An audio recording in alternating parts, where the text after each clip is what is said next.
خوتي غداتي مسرقين عليكم اهلا وسهلا مرحبا بكم يا جماعه الخير ازول الفلاون واش راكم يا جماعه الخير j'espère que vous allez bien j'espère que vous passez une agréable journée du vendredi nous sommes le 31 mars 2023, nous avons entamé la première semaine du mois du Ramadan, comme il était prévu, comme il était attendu.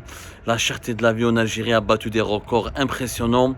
Il n'y a pas eu beaucoup de pénuries, ça va, on s'attendait à pire. Là, le régime algérien, il a réussi à se redresser un petit peu en débloquant les importations et les produits de première nécessité, que ce soit de l'huile, du sucre, les produits subventionnés comme certains légumes et fruits, ont été disponibles, plus ou moins disponibles, malgré quelques perturbations au niveau de l'approvisionnement dans certaines régions du pays. Mais ceci dit, les produits étaient extrêmement chers. اكستريممون شير. وكنت نقصر مع واحد صاحبي البارح في الجي واش يحكي لي يقول لي خويا عبدو زمان كنا نقولوا ارخص من بصله.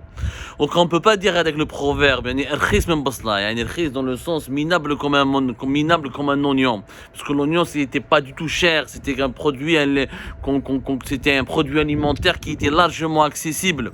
On le donnait aux moutons, on le donnait aux animaux, on le jetait tellement il était pas cher, tellement c'était un animal qui n'avait aucune valeur ni aucune il n'avait aucune représentation, une quelconque représentation aux yeux du consommateur algérien, tellement il était accessible, tellement c'était un produit alimentaire de bas étage, de vraiment un produit alimentaire des plus ordinaires.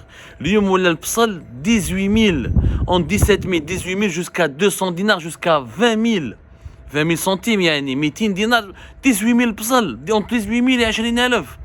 C'est de la folie. Jamais l'Algérie n'a connu une inflation aussi hallucinante. Et je pense que le cas de l'oignon, je parlais de l'oignon aujourd'hui, mais le cas de l'oignon c'est un cas symbolique, symptomatique et qui reflète parfaitement la faillite de la gestion économique de l'Algérie. L'oignon est devenu le véritable symbole de la faillite de la gestion économique du pays. Pourquoi? Parce que d'abord, ce qui est incroyable, peut-être vous ne le savez pas, mais l'oignon, il y a une surproduction de l'oignon en Algérie. On n'a pas besoin d'importer de l'oignon, on pourrait exporter de l'oignon. Il y a une véritable surproduction. Nous avons une grande production de l'oignon. Il est chiffre d'une seule wilaya, la wilaya Al-Oued, fi Oued Souf. Je ne parle pas de Indef, de Saïda, de Tihared. On a des chiffres hallucinants où des agriculteurs ont été obligés de jeter des milliers, des dizaines, je sais pas des dizaines, des centaines, mais des milliers de kilos d'oignons, ils ont été jetés parce qu'il n'y a pas la capacité ni la possibilité de les stocker, de les conserver afin de pouvoir les écouler plus tard sur le marché national quand l'offre elle augmente. Le principe de base, l'oignon comme tout autre produit qui devient cher, il est cher parce que l'offre elle est inférieure à la demande. Quand n'importe quel produit, que ce soit un légume ou un fruit ou une machine ou un vêtement, quand la demande est plus forte que l'offre, les prix vont vers le haut parce qu'il n'y a pas assez de produits pour répondre à la demande des consommateurs. En Algérie, ce n'est pas le cas. En 2021, rien que dans la wilaya d'Oued Souf, 700 000 quintaux d'oignons n'ont pas pu être écoulés. 1400 hectares de culture d'oignons, rien que Oued Souf. Un agriculteur a parlé à la télévision, Nahar TV, c'est pas des chiffres secrets, c'est pas des chiffres secrets. Hein. Un agriculteur qui s'appelle Djebbar Al-Wardi, il a parlé à Nahar TV, il a dit nous avons la capacité de produire 500 quintaux à l'hectare. Et كل hectare 500 قنطار تاع بصل. Mais une partie de cette récolte ne trouve pas preneur et on enregistre de lourdes pertes.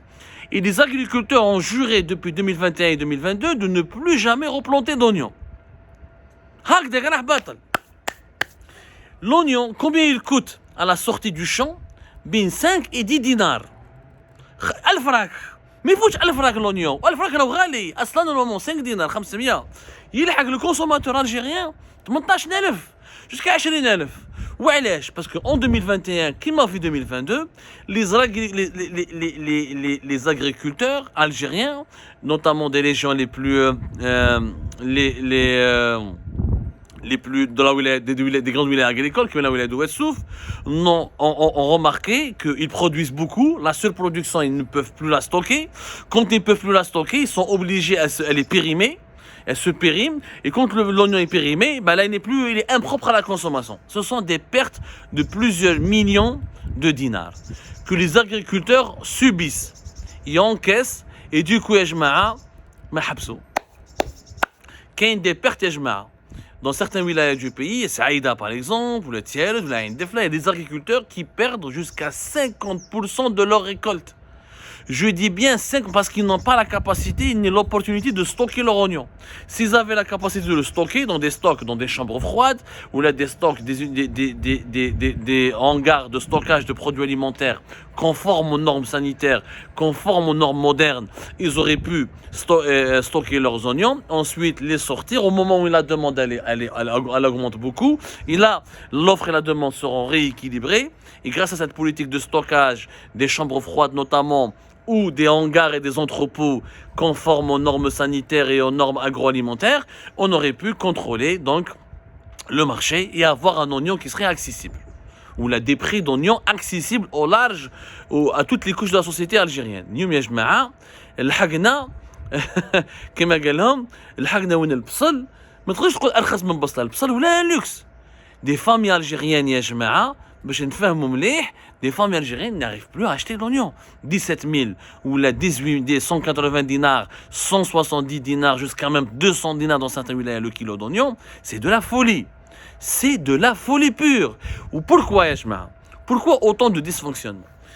Quand il dit que manque de chambres froides, c'est pas vrai. Le privé algérien, il y a beaucoup d'acteurs privés qui étaient prêts à investir dans les chambres froides, dans des entrepôts de stockage modernes.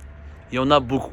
Depuis 2021 et 2021, ces investissements ont été gelés, ou là abandonnés, ou là les acteurs, les investisseurs, les agriculteurs algériens ont fait marche arrière à cause de la fameuse loi qui criminalise la spéculation. Cette fameuse loi criminalisant la spéculation qui a commencé en fin 2021, qui a été appliquée de façon arbitraire, cruelle et pour ne pas dire barbare et meurtrière durant toute l'année 2022, a dissuadé les commerçants et les agriculteurs d'investir sur l'entreposage, le stockage des produits alimentaires, notamment des légumes et des fruits. Pourquoi? Pour une raison qui est simple. 2021, la fin 2021 jusqu'à comme toute l'année 2022, la gendarmerie nationale, la police nationale, la justice algérienne a utilisé cette loi qui criminalise la spéculation. Rappelez-vous que nous avons infligé des peines de 20 ans, 30 ans, jusqu'à même la perpétuité. Il y a des commerçants et des agriculteurs qui ont pris la perpétuité parce qu'ils ont stocké, soi-disant illégalement, des produits alimentaires. Ils ont été soupçonnés et accusés de vouloir provoquer des pénuries sur le marché national pour provoquer mécaniquement ou de façon malicieuse et de façon malhonnête une augmentation excessive des prix de produits de large consommation. Alors que le stockage ne signifie pas, il n'y a aucune preuve rationnelle, aucune étude scientifique, ni une étude empirique sur le terrain n'a pu prouver que le stockage de l'oignon, par exemple, comme de la pomme de terre, comme de tous les légumes et les fruits, provoque mécaniquement une augmentation excessive des prix sur les marchés, où là a une relation directe avec les pénuries. Mais qu'est-ce que nous avons une surproduction. الناس تخاف تستوكي. علاش تخاف تستوكي؟ يقول لك كان يجي لي un gendarme, يروح لي l'entrepôt, tu es en train de stocker une grosse quantité de légumes, tu es en train de faire de la spéculation, tu veux راك داخل في العصابة, tu veux faire, c'est une pratique mafieuse, انت راك في العصابة, tu veux provoquer une augmentation des prix sur le marché, tu refuses de commercialiser tes oignons exprès, pour que les prix explosent et pour que tu puisses t'enrichir sur le dos du consommateur. Les gendarmes ils فهموش. Gendarmes ou le policier mais ils فهموش. يروحوا يشوفوا les agriculteurs. Tu es en train de stocker. Il y a une grosse quantité de légumes et de fruits. DLPV, arrestation, garde à vue, présentation devant le procureur, juge d'instruction, mandat de dépôt, ensuite procès, perpétuité, 20 ans, 30 ans de prison. Tu fais partie de la mafia de la spéculation. Il s'agit d'un entrepôt. Il y a une surproduction de certains légumes, de certains fruits, de certains produits alimentaires comme l'oignon. Il faut les stocker, les entreposer dans des chambres froides et attendre le bon moment pour les commercialiser. Mais on ne peut pas tout commercialiser, on ne peut pas commercialiser tout ce qu'on produit sur un champ. Chef en 2022, des gendarmes, ils roulent sur les champs. Des champs dans les fermes agricoles où ils vont contrôler ce qu'il y a dans la ferme. Ou est-ce que l'agriculteur est-ce qu'il fait la récolte de ses fruits, de ses légumes? Et s'il ne fait pas de la récolte, il pourrait être suspecté de pratiques de spéculation et de pratiques mafieuses visant à orchestrer une augmentation artificielle des prix sur les marchés nationaux dans le but de provoquer des pénuries. Ou ils disent affaire, ils mandat de dépôt. ويروح mandat de dépôt.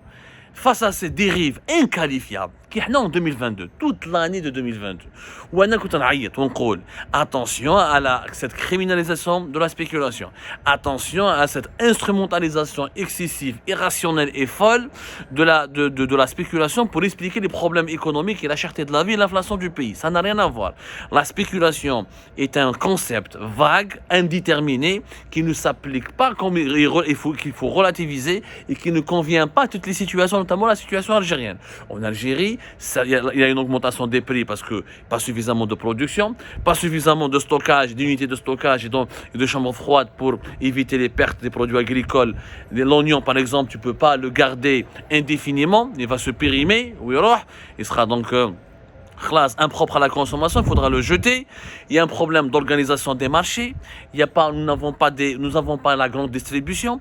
Nous avons des commerces de proximité qui dépendent d'une interminable chaîne d'intermédiaires. Si on avait la grande distribution avec des grands supermarchés, avec un contact direct entre la grande distribution et les producteurs de produits agricoles, on n'aurait pas eu les mêmes problèmes ni les mêmes problématiques, parce que là, le marché sera plus contrôlable, plus facile à surveiller. L'agriculteur, il a sa marge de manœuvre, le commerçant et l'intermédiaire, il a sa marge de manœuvre, et la grande distribution, elle a sa marge de manœuvre. Et les prix seront plus transparents. C'est le sous-développement commercial et le sous-développement économique de l'Algérie qui explique en grande partie la cherté de la vie et l'explosion des prix, et c'est surtout la faiblesse de la production agricole. L'oignon en est le parfait exemple. À ces problèmes-là, la criminalisation de la spéculation, elle n'a fait qu'aggraver la problématique de la cherté de la vie. Donc les agriculteurs, je fais une petite quantité, ce que je récolte, je vais le vendre le jour même. Et comme je vais récolter une petite quantité et que la demande elle est élevée, donc ce que je vais vendre à mes intermédiaires qui vont les revendre sur les marchés, ça va coûter très cher. Et le consommateur final, c'est lui qui paye les pots cassés, c'est lui qui fait les frais de cette politique. Comme tous les agriculteurs ont peur de se retrouver derrière les barreaux, comme tous les commerçants refusent de faire du stockage et refusent d'avoir des entrepôts pour stocker et entreposer n'importe quoi. Donc, ils refusent donc de prendre des grosses quantités de produits agricoles. Ils disent les gendarmes, la police, dans des poursuites judiciaires, ou dans des affaires de mandat de dépôt et de 20 ans, 30 ans. Il y en a qui ont dans ses interventions à la télé, devant les télévisions algériennes, dans ses interviews télévisées, il se targue, il s'enorgueillit, la justice algérienne a condamné la perpétuité des spéculateurs. Je connais les spéculateurs, des commerçants, des agriculteurs qui stockaient des produits alimentaires. C'est ça la mafia de la spéculation. C'est du gros n'importe quoi. Voilà aujourd'hui pourquoi l'oignon est devenu à 180, il risque d'aller 200 dinars et ça va s'aggraver encore pire. Ça va s'aggraver de jour en jour et d'une année à une autre. Tant que cette criminalisation exagérée, excessive de la spéculation et cette instrumentalisation de la répression contre les commerçants, les agriculteurs, pour que le régime algérien recourt à ce procédé pour masquer son incapacité à construire des marchés modernes, à doter le pays de grandes surfaces commerciales, à encourager l'investissement étranger et privé dans la grande distribution. Pour maquiller ses impuissances et ses échecs, il s'attaque aux agriculteurs et aux commerçants en les accusant d'être la mafia de la spéculation. L'oignon, malheureusement, et sa cherté excessive, elle est la parfaite illustration de cette politique économique désastreuse du régime Tebboune.